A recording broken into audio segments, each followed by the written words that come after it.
ముందుగా హెడ్లైన్స్.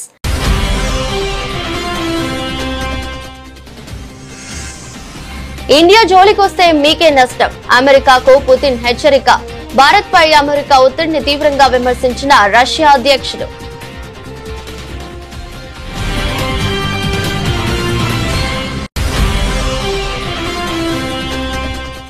ఢిల్లీలోని రామ్లీలా మైదానంలో జరిగిన దసరా వేడుకల్లో పాల్గొన్న రాష్ట్రపతి ద్రౌపది ముర్ము ఆపరేషన్ సింధూర్ ఉగ్రవాదం అని రావణుడిపై మానవత్వం సాధించిన విజయానికి ప్రతీకని ఉద్ఘాటన.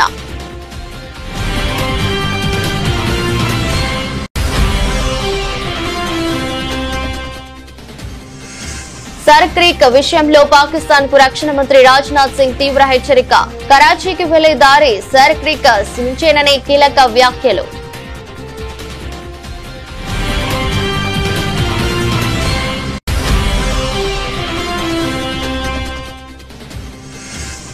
విజయదశమి వేదికగా స్వదేశీ స్వావలంబనపై ఆర్ఎస్ఎస్ చీఫ్ కీలక ప్రసంగం. విదేశాలపై ఆధారపడటం బలహీనతగా మార్చకూడదని స్పష్టీకరణ.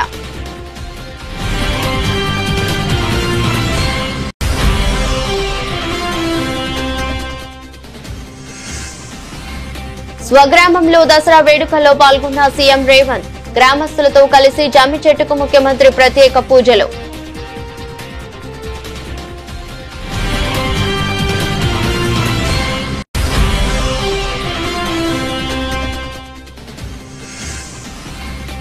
విజయవాడలో ఖాదీ సంతను ప్రారంభించిన సీఎం చంద్రబాబు.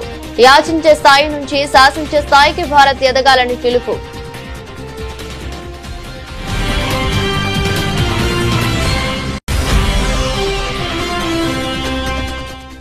ఎర్రవెల్లిలోని తన ఫామ్ హౌస్ లో జరిగిన ఆయుధ పూజ కార్యక్రమంలో పాల్గొన్న మాజీ సీఎం కేసీఆర్.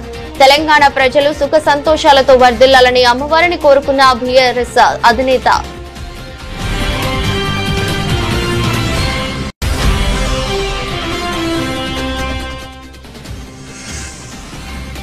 చంద్రబాబుపై విమర్శలు గుప్పించిన వైఎస్ జగన్. ఆల్మట్టి విషయంలో చంద్రబాబు నిర్లక్ష్యంగా వ్యవహరిస్తున్నారని ఆరోపణ.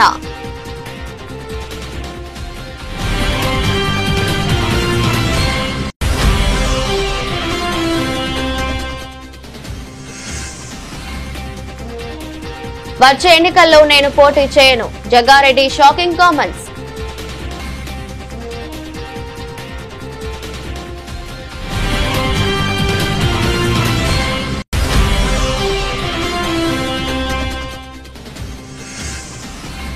ఢిల్లీలో అట్టహాసంగా జరిగిన ఆర్చరీ ప్రీమియర్ లీగ్ ప్రారంభోత్సవం. ముఖ్య అతిథిగా హాజరై ప్రారంభించిన టాలీవుడ్ హీరో రామ్ చరణ్.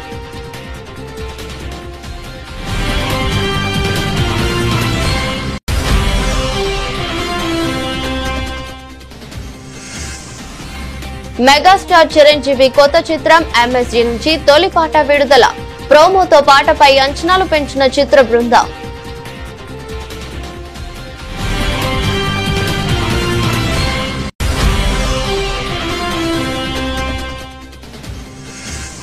అహ్మదాబాద్ టెస్ట్ ముగిసిన తొలి రోజు ఆట టీమిండియాదే ఫైట్ చేయి. తొలి రోజు ముగిసేసరికి భారత్ స్కోర్ 121/2.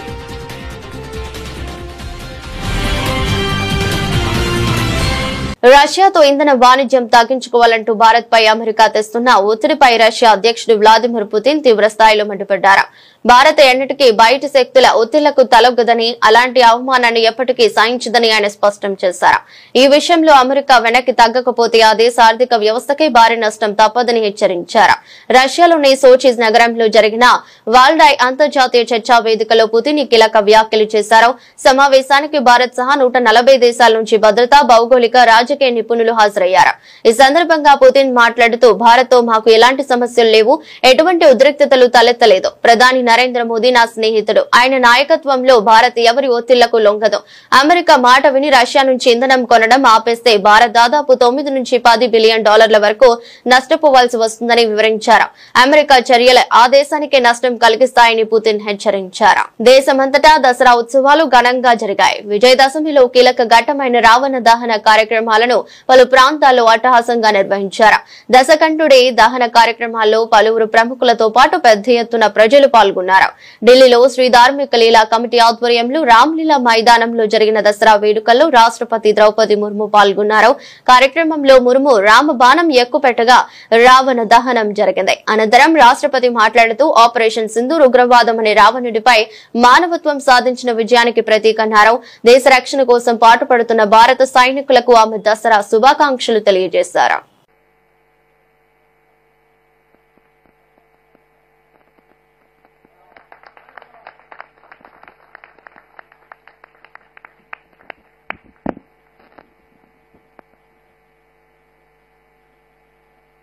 के उत्सव मनाने के लिए यहाँ उपस्थित गणमान्य अतिथियों, देवियों और स्वजनों, मैं सभी देशवासियों की इस पावन पर्व के उद्देश्य से सबको हार्दिक बधाई देती हूँ। ये पर्व बुराई पर अच्छाई की विजय का पर्व है, अहंकार पर विनम्रता की विजय का पर्व है, घृणा पर प्रेम की विजय का पर्व है। अच्छाई की विजय होने से मानवता फलती फूलती है। जब आतंकवाद का दानव मानवता पर प्रहार करता है तो उसका दमन करना अनिवार्य हो जाता है। भारतीय सेना द्वारा किया गया ऑपरेशन सिंदूर आतंकवाद के रावण पर मानवता की विजय का प्रतीक है।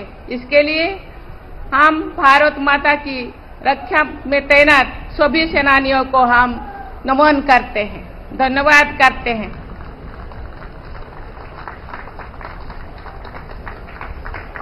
आज ये उत्सव इतने सारे बारिश के बाद भी यहाँ मनाने के लिए पूरा दिल्ली के लोग यहाँ एकत्रित हुए हैं। बातें बोलने के तो बहुत सारे हैं, लेकिन हम सब जानते हैं ये सदियों से, बहुत दिनों से, जिस दिन से राम ने रावण को युद्धों से हराया, मारा, उस दिन से ये पर्व मनाया जाता है। उस दिन से हम रावण को मारते जाते हैं, लेकिन हर साल रावण जिंदा हो जाता है। मैं बोलना चाहती हूँ, ये केवल प्रतीक का रावण होना चाहिए। लोगों के अंदर रहने वाला जो बुराई, उसको भी खत्म करना चाहिए, जो ये बुराई कभी वापस ना आ जाए। सुख शांति आनंद प्रेम से लोग रहे, मन में जो बुराइयां है उसको खत्म करे, ये भी एक संदेश है। मैं सभी को विनम्र। సర్క్రిక్ ప్రాంతంలో పాకిస్తాన్ ఎలాంటి దుస్సాహసానికి పాల్పడినా చరిత్రతో పాటు భౌగోళికంగా రూపురేఖలు మారిపోయేలా గట్టి సమాధానం ఇస్తామని కేంద్ర రక్షణ శాఖ మంత్రి రాజ్నాథ్ సింగ్ తీవ్ర హెచ్చరికలు జారీ చేశారు. గురువారం విజయదశమి పర్వదినాన్ని పురస్కరించుకుని గుజరాత్ లోని భుజ్ ఎయిర్ బేస్ లో నిర్వహించిన శస్త్ర పూజ కార్యక్రమంలో ఆయన పాల్గొన్నారు. ఈ సందర్భంగా సైనికులను ఉద్దేశించి ప్రసంగిస్తూ పాకిస్తాన్ కు స్పష్టమైన సందేశం పంపారు. 1965 యుద్ధంలో భారత సైన్యం లాహోర్ వరకు వెళ్లగలిగే సత్తా చూపించిందని రాజ్నాథ్ గుర్తు చేశారు. కరాచీకి వెళ్లే ఒక మార్గం సర్క్రిక్ గుండానే వెళుతుందనే విషయాన్ని పాకిస్తాన్ ఇప్పుడు గుర్తుంచుకోవాలి అని ఆయన అన్నారు. ఇటీవల జరిగిన ఆపరేషన్ సింధూర్ గురించి ప్రస్తావిస్తూ లేహ్ నుంచి సర్క్రిక్ వరకు భారత రక్షణ వ్యవస్థలను దెబ్బతీసేందుకు పాకిస్తాన్ విఫల యత్నం చేసిందని తెలిపారు. మన బలగాలు జరిపిన ప్రతి దాడిలో పాకిస్తాన్ వైమానిక రక్షణ వ్యవస్థ పూర్తిగా బట్టబయలైంది. భారత్ ఎప్పుడు ఎక్కడ ఎలా కావాలంటే అప్పుడు పాకిస్తాన్ కు భారీ నష్టాన్ని కలిగించగలదని ఆపరేషన్ సింధూర్ ప్రపంచానికి స్పష్టం చేసిందని ఆయన ఉద్ఘాటించారు. साथियों, आजादी के 78 साल बीत जाने के बावजूद सरक्रीक इलाके में सीमा को लेकर एक विवाद खड़ा किया जाता है। भारत ने कई बार बातचीत के रास्ते इसका समाधान करने का प्रयास किया है, मगर पाकिस्तान की नीयत में खोट है, उसकी नीयत साफ नहीं है।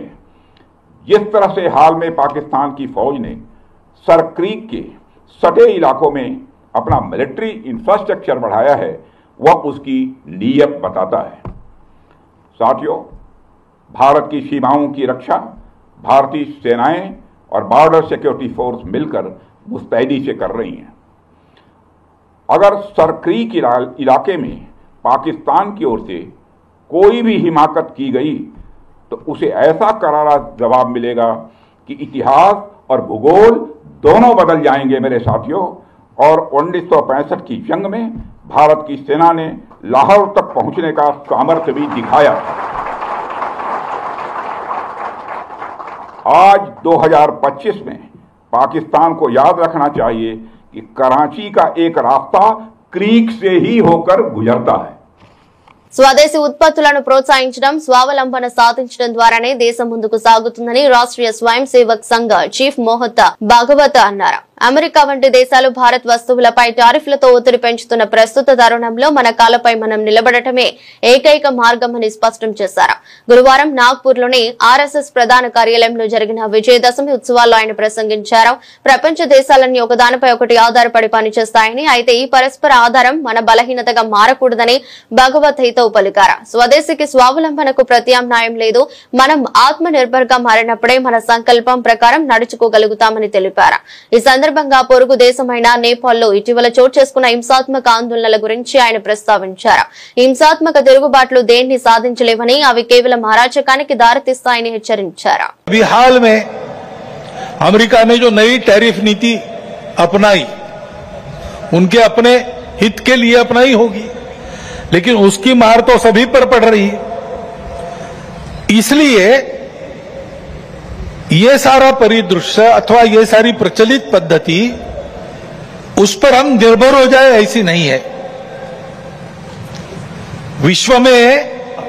विश्व का जीवन परस्पर निर्भरता से ही चलता है।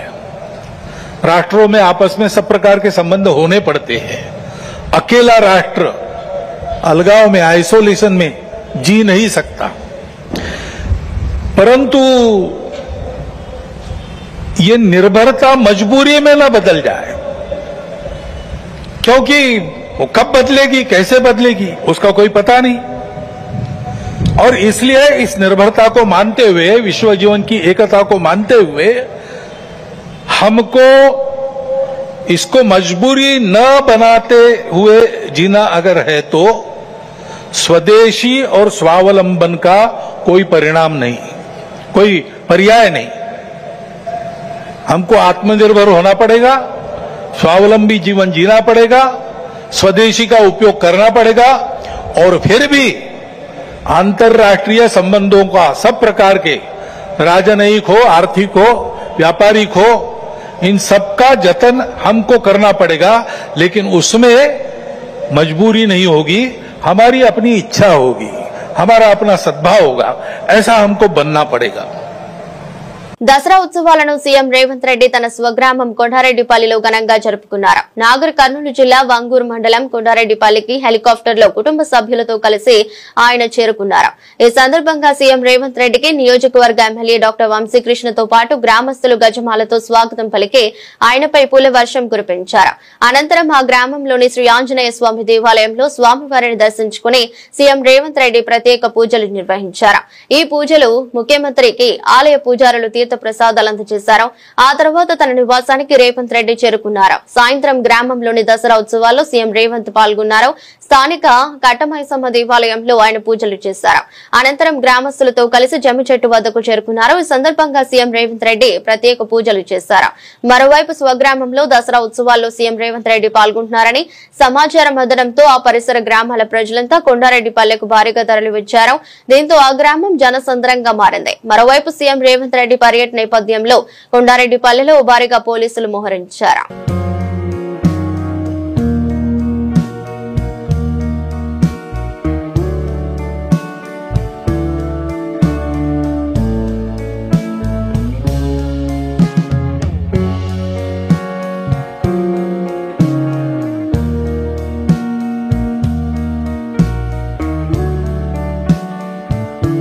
ప్రపంచాన్ని యాచించే దశను భారత్ దాటిందని, ఇకపై ప్రపంచాన్ని శాసించే స్థాయికి చేరుకోవాలని ఆంధ్రప్రదేశ్ ముఖ్యమంత్రి చంద్రబాబు పిలుపునిచ్చారు. స్వదేశీ ఉత్పత్తుల వినియోగం కేవలం ఒక నినాదంగా మిగిలిపోకూడదని, అదొక మహోద్యమంగా మారినప్పుడే దేశం ఆర్థికంగా అగ్రస్థానానికి చేరుకుంటుందని ఆయన స్పష్టం చేశారు. విజయవాడలోని ఎస్ఎస్ కన్వెన్షన్ సెంటర్ లో ఆత్మ నిర్భర్ భారత్ అభియాన్ లో భాగంగా నిర్వహించిన ఖాదీ సంతా కార్యక్రమానికి చంద్రబాబు ముఖ్య అతిథిగా హాజరయ్యారు. ఆర్ఎస్ఎస్ ఆవిర్భావ దినోత్సవాన్ని పురస్కరించుకుని ఏర్పాటు చేసిన స్టాల్ ను కూడా సందర్శించారు. ఈ స్వదేశీ సంత భవిష్యత్తులో గ్లోబల్ సంతగా ఎదగాలని ఆకాంక్షించారు.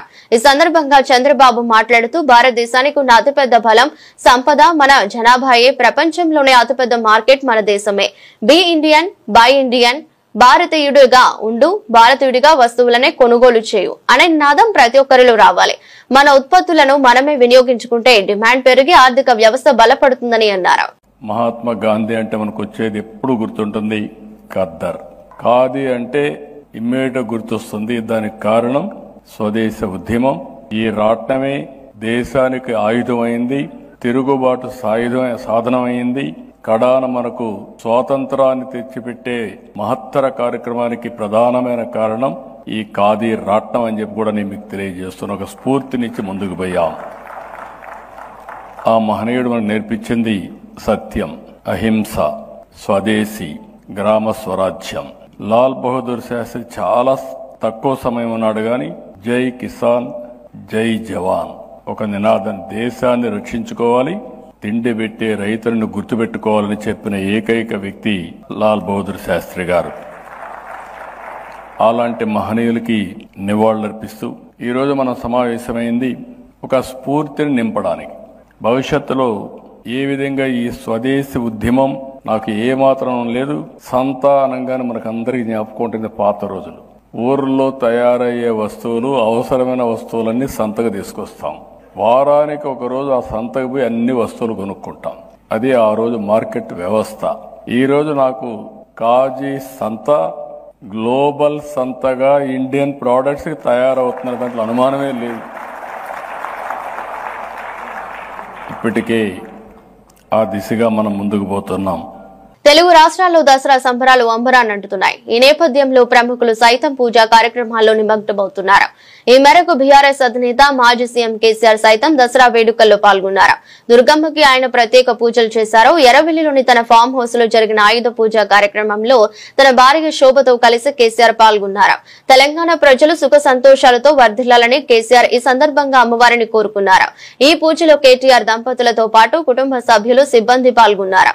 ఇక ఫామ్ హౌస్ లో కేసీఆర్ తో మాజీ హోంమంత్రి మహబూబ్ అలీ సమావేశమయ్యారు. ఈ సందర్భంగా ఆయనకు మహబూబ్ అలీ దసరా శుభాకాంక్షలు తెలిపారు.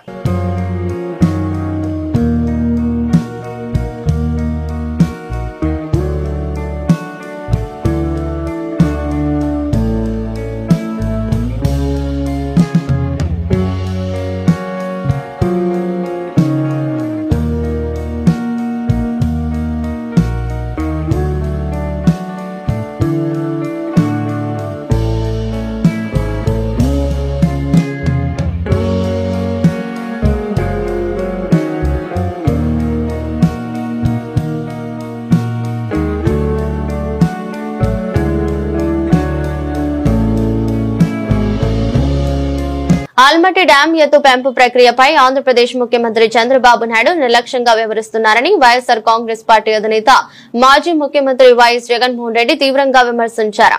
కర్ణాటక ప్రభుత్వం డ్యాం నీటి నిల్వ సామర్థ్యాన్ని భారీగా పెంచేందుకు చర్యలు తీసుకుంటున్నప్పటికీ రాష్ట్ర ప్రభుత్వం ఈ విషయంపై మౌనం వహించడాన్ని ఆయన ప్రశ్నించారు. రాష్ట్ర ప్రయోజనాలను పూర్తిగా గాలికి వదిలేశారు చంద్రబాబు. ఆల్మట్టి ఎత్తు పెంపుతో సాగునీరు, తాగునీరు లేక అనేక ప్రాంతాలు ఎడారిలా మారే ప్రమాదం ఉంది. అయినా మీరు పడినట్టు వ్యవహరిస్తున్నారని విమర్శించారు. అయితే ఇది తొలిసారి కాదని ఆయన గుర్తు చేశారు. 1995, 2004 మధ్య చంద్రబాబు అధికారంలో ఉన్నప్పుడు సమయంలోనే ఆల్మట్టి స్పిల్వే గేట్ల నిర్మాణాలు పూర్తయ్యాయని, అప్పట్లో కేంద్రంలో ఉన్న ప్రభావాన్ని ఉపయోగించకపోవడాన్ని జగన్ తీవ్రంగా విమర్శించారు. ఇలాంటి కీలక సమయంలో కేంద్రంలో తెలుగుదేశం పార్టీకి ఉండే ప్రాధాన్యం ఉపయోగించుకుని పన్ను నిలిపివేయించేందుకు ఎందుకు ఒత్తిడి చేయడం లేదని ప్రశ్నించారు.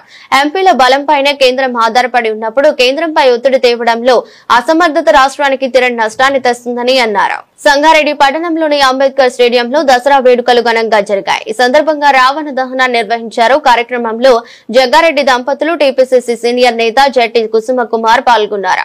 ఈ సందర్భంగా జగ్గారెడ్డి మాట్లాడుతూ వచ్చే ఎన్నికల్లో తాను పోటీ చేయబోనని స్పష్టం చేశారు. తన భార్య నిర్మల సంగారెడ్డి నియోజకవర్గం నుంచి పోటీ చేస్తారని తెలిపారు. 10 ఏళ్ల తర్వాత మళ్లీ ఎన్నికల్లో తాను పోటీ చేస్తానని చెప్పారు. అదేవిధంగా యువతకు పిలుపునిస్తూ డ్రగ్స్, గంజాయి వంటి మత్తు పదార్థాలకు దూరంగా ఉండాలని సూచించారు. వాటికి బానిసలై జీవితాలను నాశనం చేసుకోవద్దని హెచ్చరించారు. అంతేకాదు అతి వేగంతో వాహనం నడపకుండా జాగ్రత్తలు తీసుకోవాలని విజ్ఞప్తి చేశారు.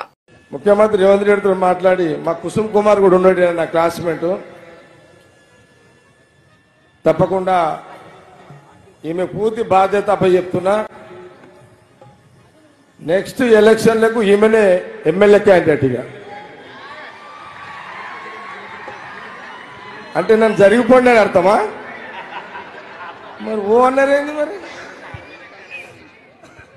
నెక్స్ట్ ఈమెనే మీకు ఎమ్మెల్యే, నేను ఓట్లు అడుగుతలే, ఓన్లీ మాట్లాడుతున్నా అంతే. నెక్స్ట్ ఈమెనే వచ్చే ఎలక్షన్లకు ఈమెనే ఎమ్మెల్యే. నేను బ్యాక్గ్రౌండ్ మొత్తం పండుగలు చేస్తా, అన్ని చేస్తా. నేను నా వయసు ఇప్పుడు 59. నేను 10 ఏళ్ల తర్వాత 10 years మీరందరూ 3 సార్లు నన్ను ఎమ్మెల్యేగా గెలిపించారు. నాకు శక్తి కొలది నేను చేసి పెట్టిన, ఎంత చేయాలో అంత చేసేసిన. మీ అందరికి తెలుసు. నీళ్లు తెచ్చిన, ఐఐటి తెచ్చిన, అన్ని చేసిన. ఇవి చెప్పుకుంటే టైం సరిపోదు. ఆ రోజు రాజశేఖర రెడ్డి గారి నుంచి మొదలుకుంటే రోషయ్య గారు, కిరణ్ కుమార్ రెడ్డి గారు, ఈ రోజు కాంగ్రెస్ గవర్నమెంట్ ముఖ్యమంత్రి రేవంత్ రెడ్డి గారితో చేసి పెడతా. నేను 10 ఏళ్ల తర్వాత మళ్ళీ పోటీ చేస్తా, ఇప్పుడే పోటీ చేయక. మీకు క్లారిటీ ఇచ్చేస్తున్నా మీ అందరికీ. ఇంకా 10 సంవత్సరాలకు నేను సంగారెడ్డి నియోజకవర్గం నుంచి ఎమ్మెల్యేగా పోటీ చేస్తా. అప్పటిదాకా నిర్మల మధ్యలో ఎవరు వస్తారో తెలియదు. మా చెడియాల అంజనేయులు కష్టకాలంలో పనిచేసిండు, ఆయనకు కూడా ఒక అవకాశం ఇవ్వాలి. కాబట్టి సంగారెడ్డి ప్రజలకు ఒక క్లారిటీ ఇస్తే బాగుంటుందని ఇవ్వడం జరిగింది. దసరా పండుగ రోజున ఢిల్లీలో ఆర్చరీ ప్రీమియర్ లీగ్ ప్రారంభోత్సవం అట్టహాసంగా జరిగింది. కార్యక్రమానికి ముఖ్య అతిథిగా టాలీవుడ్ హీరో రామ్ చరణ్ హాజరయ్యారు. అనంతరం ఆయన మాట్లాడుతూ ఇది ఒక ఐకానిక్ క్రీడ అని, ఇది మన చరిత్రలో భాగం, ఇది మన సంస్కృతిలో భాగం, ఇది ఒక చారిత్రాత్మక కార్యక్రమం అన్నారు. దీనికి బ్రాండ్ అంబాసిడర్ గా ఉండటం తనకు చాలా సంతోషంగా ఉందని పేర్కొన్నారు. మీ అందరి మద్దతుతో దీనిని ఒక ఐకానిక్ లీగ్ గా మార్చాలని తాము అనుకుంటున్నామని వెల్లడించారు. భారతదేశంలో కూడా తాము ఆర్చరీ లీగ్ ను నిర్వహించడం ఇదే మొదటిసారి అని చెప్పుకొచ్చారు. ప్రపంచ వ్యాప్తంగా ఉన్న ప్రతి ఆర్చర్ కు మరియు ఆర్చరీలో భాగమైన ప్రతి క్రీడాకారుడికి మద్దతు ఇవ్వటం తమకు చాలా సంతోషంగా ఉందని, ఇది భారతీయ లీగ్ అని, దీనిని ప్రారంభించిన భారతీయ బోర్డు అని చాలా గర్వంగా ఉందని అన్నారు. ప్రపంచ వ్యాప్తంగా ఉన్న ఆర్చర్లు, ముఖ్యంగా మన భారతీయ ఆర్చర్లు ప్రపంచ వేదికగా అద్భుతమైన గుర్తింపు పొందుతారన్నారు. విలువిద్య రామాయణం మరియు మహాభారతంలో భాగం. విలువిద్యతో తమకు చాలా అనుబంధం ఉందని, తన చివరి చిత్రం RRR లో తాను ఒక విలుకాడు పాత్రను పోషించాలని గుర్తు చేశారు. తాము ఆర్చరీకి తమ సహకారాన్ని తిరిగి ఇవ్వాలనుకుంటున్నామని, ప్రేమికులు ఈ ఐకానిక్ మద్దతును ప్రోత్సహిస్తారు మరియు మద్దతిస్తారని ఆశాభావం వ్యక్తం చేశారు.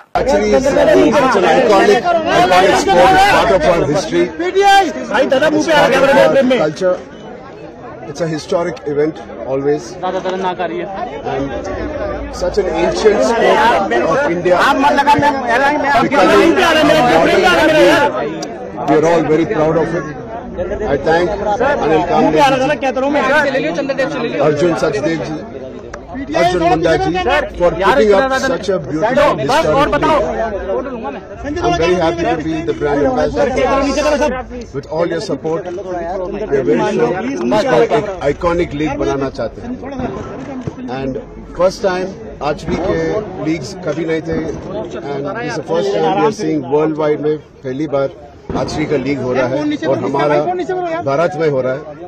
And we are very happy to be part and supporting every archer across the world and every sportsman who is part of archery. Very proud that it is an Indian league and Indian board who has thought and initiated this. It is going to put archers across the world, and especially हमारा archers India से जो आ रहा है उसको global platform में एक amazing spotlight मिलेगा. उसके लिए बहुत शुभकामनाएं सब ऑर्गेनाइजर्स के लिए, and thanks to the media who has come here and supported this. ये just beginning, it should just be a beginning and there will be so much more to experience in this. It is part of archery, was part of हमारा रामायण और Mahabharat. Also we have so much of affiliation with archery. मेरा पिछला movie RRR में भी मैंने Archer था. So archery has given all of us so much, and we want to give back the archery, the sports of archery, with our contribution. And I hope the Indian sports lovers encourage and support this iconic sport. धन्यवाद. सबको दसरा शुभकामनाएं and अंदर की दसरा शुभाकांक्षाएं. Megastar Chiranjeevi mass director Anil Ravipudi కలయికలో వస్తున్న కొత్త చిత్రం మనశంకర వరప్రసాద్ నుంచి సంగీత సందడి మొదలైంది. ఈ సినిమాలో తొలిపాట మీసాల పిల్ల ప్రోమోను చిత్ర బృందం తాజాగా విడుదల చేసింది. మా ఊర్లో కుర్రాలు పొగరబోతు పిల్లని క్యూట్ గా మీసాల పిల్ల అని పిలుస్తారు అంటూ చిరంజీవి చెప్పిన డైలాగ్ తో ప్రారంభమైన ఈ ప్రోమో పాటపై ఒక్కసారిగా ఆసక్తిని పెంచింది. ఈ పాటకు సంబంధించిన ప్రత్యేకత ఏమిటంటే 90వ దశకంలో చిరంజీవికి ఎన్నో సూపర్ హిట్ పాటలు పాడిన ప్రముఖ గాయకుడు ఉదిత్ నారాయణ్ చాలా కాలం తర్వాత మళ్లీ మెగాస్టార్ కోసం గొంతు కలపడం, ఆయనతో పాటు శ్వేతా మోహన్ కూడా ఈ పాటను ఆలపించారు. భీమ్స్ సిసి రోలియో అందించిన సంగీతం, భాస్కర్ భట్ల రాసిన సాహిత్యం పాటకు మరింత ఆకర్షణ తీసుకొచ్చాయి. ప్రోమోలో చిరంజీవి నయనతార మధ్య కెమిస్ట్రీ ఆకట్టుకునేలా ఉంది. అనిల్ రావుపూడి దర్శకత్వంలో రూపుదిద్దుకుంటున్న ఈ చిత్రాన్ని shine screens, gold box entertainment సంస్థలు నిర్మిస్తున్నాయి. ఈ ప్రోమో విడుదలైనప్పటి నుంచి సోషల్ మీడియాలో ట్రెండ్ అవుతోంది. అహ్మదాబాద్ లోని నరేంద్ర మోదీ స్టేడియంలో నేడు ప్రారంభమైన టీమిండియా వెస్టిండీస్ మొదటి టెస్ట్ లో తొలి రోజు ఆట ముగిసింది. ఆటలో టీమిండియా పూర్తి ఆధిపత్యం ప్రదర్శించింది. బౌలింగ్, బ్యాటింగ్ రెండు విభాగాలను రాణించి మ్యాచ్ పై పటిష్టమైన పట్టు సాధించింది. భారత్ పేసర్లు దాటికి విండీస్ బ్యాటింగ్ లైనప్ పేక మేడలా కూలిపోగా అనంతరం కేఎల్ రాహుల్ అర్ధ శతకంతో ఆకట్టుకున్నాడు. వెస్టిండీస్ తొలి ఇన్నింగ్స్ లో 162 పరుగులకి ఆలౌట్ కాగా తొలి ఇన్నింగ్స్ ఆరంభించిన టీమిండియా ఆట ముగిసే సమయానికి 2 వికెట్లు 121 పరుగులు చేసింది. ఈ మ్యాచ్ లో టాస్ గెలిచి బ్యాటింగ్ ఎంచుకున్న వెస్టిండీస్ కు ఆదులోని గట్టి ఎదురుదెబ్బ తగిలింది. భారత పేస్ ద్వయం మహ్మద్ సిరాజ్, జస్ప్రీత్ బుమ్రా నిప్పులు చెరిగే బంతులతో విండీస్ బ్యాటర్లను తీవ్రంగా ఇబ్బంది పెట్టారు. వారి దాటికి క్రీజులో నిలదొక్కుకోవడానికి ఏ ఒక్క బ్యాటర్ కూడా ఎక్కువసేపు ప్రయత్నించలేదు. స్పిన్నర్లు కుల్దీప్ యాదవ్ 2, వాషింగ్టన్ సుందర్ 1 వికెట్ తీయడంతో వెస్టిండీస్ తొలి ఇన్నింగ్స్ లో కేవలం 44.1 ఓవర్లలో 162 పరుగులకే ఆల్అౌట్ అయింది. విండీస్ జట్టులో జస్టిన్ గ్రీవ్స్ చేసిన 32 పరుగులే అత్యధిక స్కోరు. అనంతరం తొలి ఇన్నింగ్స్ ప్రారంభించిన భారత్ తొలి రోజు ఆట ముగిసే సమయానికి 38 ఓవర్లలో 2 వికెట్ల నష్టానికి 121 పరుగులు చేసింది. ప్రస్తుతం రాహుల్ 53, గిల్ 18 పరుగులతో క్రీజులో ఉన్నారు. టీమిండియా ఇంకా 41 పరుగులు మాత్రమే వెనకబడి ఉంది. చేతిలో 8 వికెట్లు ఉండటంతో తొలి ఇన్నింగ్స్ లో భారీ ఆధిక్యం సాధించే అవకాశాలు స్పష్టంగా కనిపిస్తున్నాయి. వార్తలు ముగించే ముందు మరోసారి హెడ్లైన్స్.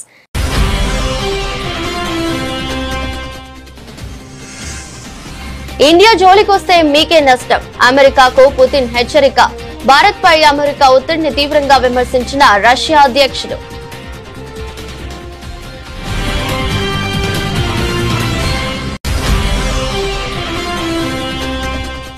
ఢిల్లీలోని రామ్లీలా మైదానంలో జరిగిన దసరా వేడుకల్లో పాల్గొన్న రాష్ట్రపతి ద్రౌపది ముర్ము ఆపరేషన్ సింధూర్ ఉగ్రవాదం అని రావణుడిపై మానవత్వం సాధించిన విజయానికి ప్రతీకని ఉద్ఘాటన.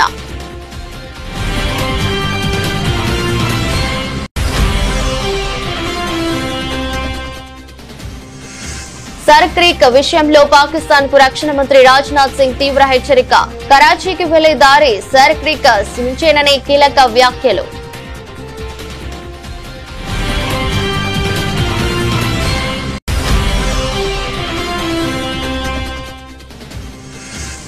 విజయదశమి వేదికగా స్వదేశీ స్వావలంబనపై ఆర్ఎస్ఎస్ చీఫ్ కీలక ప్రసంగం. విదేశాలపై ఆధారపడటం బలహీనతగా మార్చకూడదని స్పష్టీకరణ.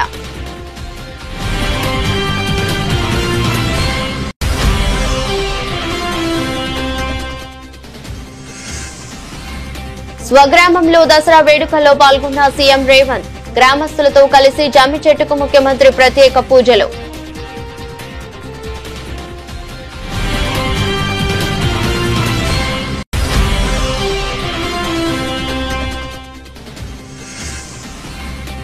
విజయవాడలో ఖాదీ సంతను ప్రారంభించిన సీఎం చంద్రబాబు. యాచించే స్థాయి నుంచి శాసించే స్థాయికి భారత్ ఎదగాలని పిలుపు.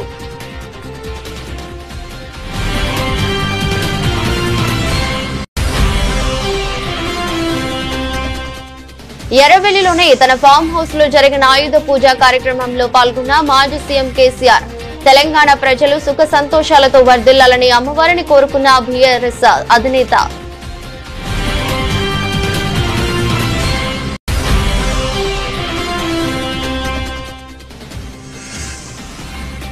చంద్రబాబుపై విమర్శలు గుప్పించిన వైఎస్ జగన్. ఆల్మట్టి విషయంలో చంద్రబాబు నిర్లక్ష్యంగా వ్యవహరిస్తున్నారని ఆరోపణ.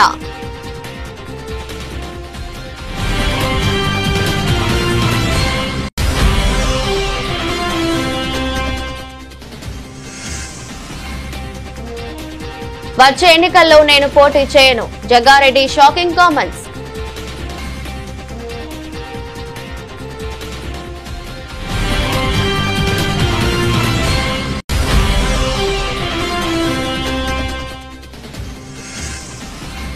ఢిల్లీలో అట్టహాసంగా జరిగిన ఆర్చరీ ప్రీమియర్ లీగ్ ప్రారంభోత్సవం. ముఖ్య అతిథిగా హాజరై ప్రారంభించిన టాలీవుడ్ హీరో రామ్ చరణ్.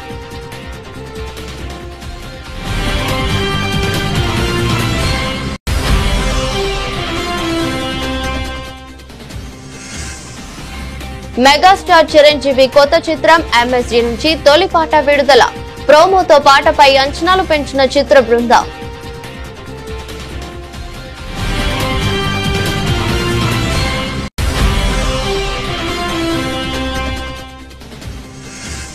అహ్మదాబాద్ టెస్ట్ ముగిసిన తొలి రోజు ఆట టీమిండియాదే ఫైట్ చేయి. తొలి రోజు ముగిసేసరికి భారత్ స్కోర్ 121/2.